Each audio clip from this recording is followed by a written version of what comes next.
ഇപ്പോഴുള്ള പ്രായത്തിൽ നിന്നുകൊണ്ട് തന്നെ നിനക്ക് കാണിക്കാൻ സാധിക്കുന്ന വാക്കുകളില്, പെരുമാറ്റത്തില്, സ്നേഹത്തില്, വിശ്വാസത്തില്, വിശുദ്ധിയില് നീ നിന്റെ കൂടെയുള്ളവർക്ക് മാതൃകയായിരിക്കണം.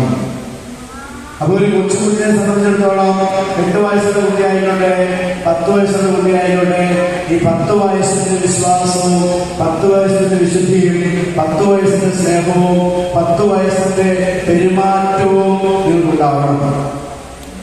മനസ്സിലായോ? എന്നോട് നമുക്ക് വായിക്കാം വചനം. വായിച്ചേ.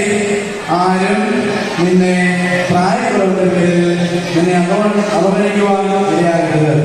വാക്കുകളിലും പെരുമാറ്റത്തിലും സ്നേഹത്തിലും വിശ്വസ്തതയിലും വിശുദ്ധിയിലും നീ വിശ്വാസികൾക്ക് മാതൃകയായിരിക്കണം. ഒന്നുകൂടെ പറയാം. ആരും നിന്നെ പ്രായക്കുറവിന്റെ പേരിൽ അവഗണിക്കുവാൻ ഇടയാകരുത്. വാക്കുകളിലും പെരുമാറ്റത്തിലും സ്നേഹത്തിലും വിശ്വസ്തതയിലും വിശുദ്ധിയിലും നീ വിശ്വാസികൾക്ക് മാതൃകയായിരിക്കുക. ഇനി നിങ്ങളുടെ പേര് വെച്ച് പറഞ്ഞേ. ആരും നിന്നെ നിങ്ങളുടെ പേര് പറയണം കേട്ടോ.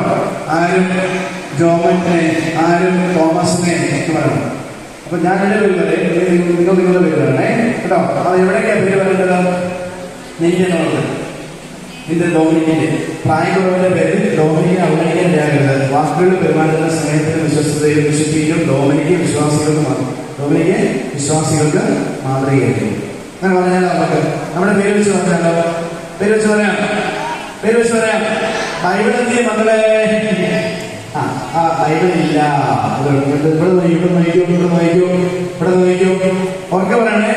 നിങ്ങളുടെ മാക്സിമം സൗണ്ട് എടുത്ത് പറയണം കേട്ടോ. റെഡി? തുടങ്ങാം. 1 2 3 സ്റ്റാർട്ട്. ആരും ഡോമിനിക്കിനെ പ്രായക്കുറവിന്റെ പേരിൽ ഡോമിനിക്കിനെ അവഗണിക്കുവാൻ ഇടയാകരുത്. വാക്കുകളിലും പെരുമാറ്റത്തിലും സ്നേഹത്തിലും വിശ്വസ്തതയിലും വിശുദ്ധിയിലും നീ വിശ്വാസികൾക്ക് മാതൃകയായിരിക്കണം. അടിപൊളി അല്ലേ? നല്ല വചനമല്ലേ? നമ്മളെ കുറിച്ചുള്ള വചനമല്ലേ?